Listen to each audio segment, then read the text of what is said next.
Friends, ఎలా ఉన్నారు? నేనండి హ్యామీ. నేనైతే బాగున్నాను. మీరు ఎలా ఉన్నారు? మీరు కూడా బాగుండాలని మనస్ఫూర్తిగా భగవంతుని కోరుకుంటున్నానండి. ఈరోజు వీడియో ఏంటంటే చిన్న కాన్సెప్ట్, ఏంటి కాదు, పాపం మగపిల్లలకి పెళ్ళిళ్ళు అవ్వలేదండి. 30 ఏళ్ళు 35 ఏళ్ళు వచ్చినా పెళ్ళి కాలేదని నా సంబంధాలు చూస్తారండి. ఇంచుమించు ఎవరైనా ఒక 10 సంబంధాలు క్రాస్ చేసుకుని వెళ్తారు. అది వంకర, ఇది వంకర, కాలు చట్ట, ఈ వేలు వంకర, మూత వంకర, ఇది నల్లగా ఉంది, ఇది లావుగా ఉంది అని ఏవో రీజన్స్ చెప్తూ ఉంటారులేండి. ఉత్తినే అక్కడ ఏ సంబంధాలు కుదరవు. అక్కడికి కాల్ చట్టు ఉన్న అమ్మాయి దగ్గరికి కూడా వెళ్తారు. అలాగని నేను వాళ్ళ మనోభావాలు దెబ్బతినేలాగా నేను మాట్లాడట్లేదు, చెప్తున్నాను. వాళ్ళకు వెళ్ళి వచ్చాక ఏమంటారంటే, దానికి కాలు వంకర, దీనికి ఇది నల్లగా ఉంది, ఇది బాగోదు, ఇది పొగరబోద్ది, అదేదో పొగరబోద్ది కానట్లు పాపం ఇది పొగరబోద్ది.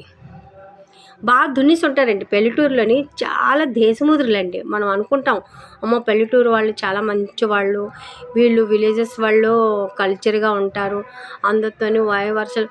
వాళ్ళంత చెత్తలు ఎవరు ఉండరు.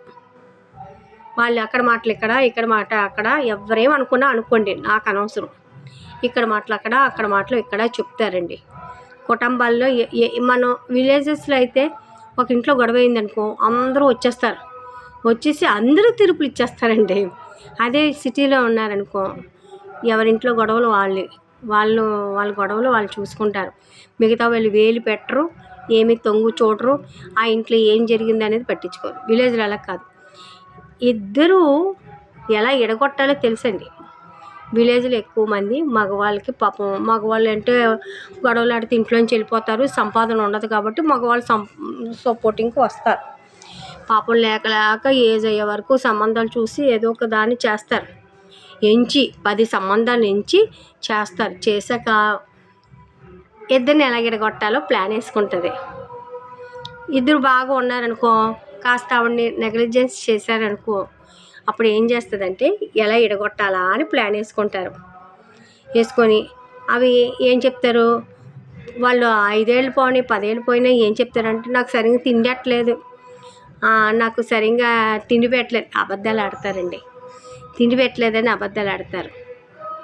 ఈ రోజుల్లోని ఎవరైనా బయట వాళ్ళు కూడా పావలా వేస్తారు, రూపాయి వేస్తారు. దానం అడిగితే వాళ్ళ చేతిలో ఎంత ఉంటే అంత వేస్తారండి దానం.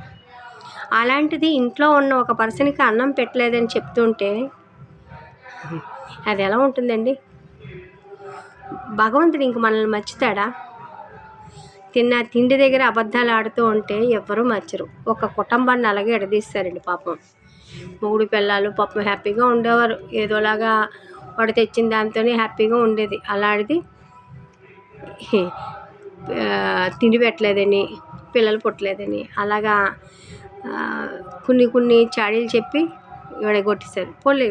వెళ్ళిపోని తిండి పెట్టలేదు నాకు, ఏం సాధించడానికి?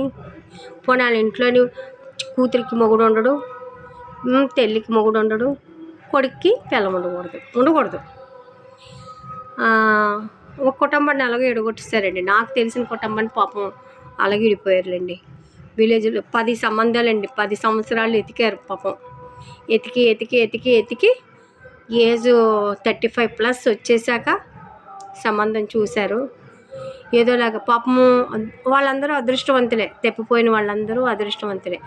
మ్యారేజ్ చేసుకొని వస్తారు చూడు, ఇన్ని సంబంధాలు ఎతికి వస్తారు చూడు, వాళ్ళండి దురదృష్టవంతులు. అసలైన దురదృష్టవంతులు ఎవరు అంటే, ఈ 10 కాకుండా వస్తుంది చూడు ఇంటికి, అది కట్నం ఇస్తారు, భారీగా కట్నం ఇస్తారు. ఆ కట్నానికి స్థాయి అందుకునేదో లేరో కూడా తెలియకుండా కట్నం అడుగుతారు, ఇచ్చారు. పాపం ఇంచుమించు 10 లక్షల వరకు ఇచ్చారు కట్నం. ఏం చేస్తాడు? ప్రైవేట్ పని చేస్తాడు. అది బద్దకస్తుల్లో నంబర్ 1 బద్దకస్తుడికి ఇచ్చి పెళ్లి చేశారండి. అలాంటిది పిల్ల తిండి పెట్టలేదు, ఇంటి సేవ అంతా చేస్తుంది అమ్మాయి. ఆ అమ్మాయికి ఎవరికైనా పెట్టే గుణమే కానీ ఎవరిని ఏడిపించే గుణం కూడా కాదు. అమ్మాయి నాకు ఫ్రెండే. మన గురించి మనకి తెలుసుకోవచ్చు, అలాగే మన ఫ్రెండ్స్ గురించి, మన ఫ్యామిలీ గురించి కూడా కొన్ని తెలుస్తాయండి. అలాంటిది ఆ పిల్ల మీద చాలా నిందనేశారండి వాళ్ళు. పోనీ నిందలు అంటే విడిపోతానన్నప్పుడు ఆ అమ్మాయికి బతకడానికి చాలా రోజులు అయిపోయిందండి. 7 ఏళ్ళు క్రాస్ అయిపోయింది. 8 ఏళ్ళు దాటిపోతుంది. వద్దు అన్నప్పుడు ఆ పిల్లకి ఇన్నాళ్ళు సర్వీసింగ్ చేసింది, ఇంత కట్నం ఇచ్చింది భారీగాన. ఇచ్చినప్పుడు ఆ అమ్మాయికి లైఫ్కి సరిపోయినట్లు ఇవ్వాలి కదా భర్త. ఆ అమ్మాయి కోర్టుకి వెళ్ళి ఆ అబ్బాయి పరువు తీయాలంటే ఎంతసేపు అండి? పరువు తీయటానికి స్టేషన్లో పెట్టి 4 తన్నించడం ఎంతసేపు అండి? ఆ అమ్మాయి ఈరోజు కూడా ఆ అబ్బాయిని ఏమీ అనొద్దనే చెప్తుంది. ఈరోజు కూడా అమ్మాయి కేసు పెట్టొద్దు, అబ్బాయికి ప్రాబ్లం అవుతుందేమో, అబ్బాయికి రెండో మ్యారేజ్ చేసుకునేటప్పుడు ఏమైనా ప్రాబ్లం వస్తుందేమో అని అంటుంది. ఇలాంటి వాళ్ళు ఎవరికి దొరుకుతారండి? చాలా తక్కువ అండి. ఆ పిల్ల ఎర్రదో లేదా గొడుసుదో అర్థమో లేదు. విలేజ్లో మెంటాలిటీ చెప్తున్నాను, చాలా వరస్ట్ మెంటాలిటీ. ఎవరేమనుకున్నా నాకు అనవసరం. విలేజ్ వాళ్ళు మెంటాలిటీ వెరీ డేంజరస్. అమ్మాయి చదువుకుంది, తెలివిగా ఉంటుంది. ఆ అబ్బాయి కూడా చదువుకున్నాడు కదా అని ఇచ్చారు. ఇరు కుటుంబాలు ఇష్టపడే చేశారు. ఇన్ని సంబంధాలు తప్పిపోయి ఆ అమ్మాయిని చేసుకొని ఆ అమ్మాయిని చిత్రహింసలండి. ఎట్లా చిత్రహింసలు అంటే పిల్లలు పుట్టలేదని, తిండి పెట్టలేదని, ఇంట్లోని ఎవరితోని మాట్లాడలేదని, బయట వాళ్ళతోని వెళ్ళలేదని, లాడ పక్కన పడుకోలేదని. ఇది కొడుకు వాళ్ళ పిల్లలు పుట్టకపోతే ఎవరొకరి ద్వారా పిల్లలు పుట్టించడానికి ఎంతో ట్రై చేస్తారండి. ఈరోజు కూడా ఆ పిల్ల చాలా సైలెంట్గానే ఉంది. ఆ అమ్మాయి చెప్పాలనుకుంటే ఒక లాయర్ని పెట్టుకొని మంచిగా అమ్మాయి మంచి పొజిషన్ వాళ్ళది. అలాంటి పిల్లని హింస పెడుతున్నారంటే భగవంతుడు మంచిగా ఉంటాడండి? భగవంతుడు మెచ్చుకోడు, చాలా కష్టాలు పెడతాడండి. ఆడపిల్లలు ఏడిపించిన వాడు ఎవ్వడూ బాగుపడ్డండి. మనకి ఆనాటి నుంచి ఈరోజు కూడా ఇదే చెప్తున్నారు. ఆడపిల్లని ఏడిపిస్తే ఎవరు బాగుపడ్డు. ఆడపిల్ల కళ్ళంటే నీరు వస్తే మాత్రం ఆ ఇల్లు సర్వనాశనం అవుతుందని చెప్తుంది. మన పురాణాలు కూడా చెప్తున్నాయి.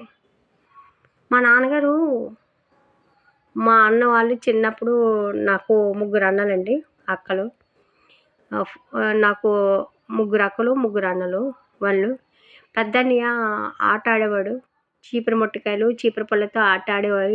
వేరి గుమ్మడి పండు అట్లాగా ఆడేటప్పుడు అన్నయ్య చిన్న దెబ్బ కొడితేనే అన్నయ్యని నాన్న దెబ్బలాడేవారు. ఎందుకు ఆడపిల్లల మీద చెయ్యేస్తున్నావు, ఆడపిల్లలు కొడుతున్నావేమని. ఆట ఆడుకున్నప్పుడు కూడా అన్నయ్యని అలా కూడా సరదాగా కూడా నాన్న కొట్టనిచ్చేవాడు కాదండి మాకు. ఏ రోజు మా నాన్న అమ్మ మమ్మల్ని కళ్ళంటే నీరు కూడా రప్పించలేదు. వాళ్ళు ఏనాడు మమ్మల్ని కష్టపెట్టలేదు.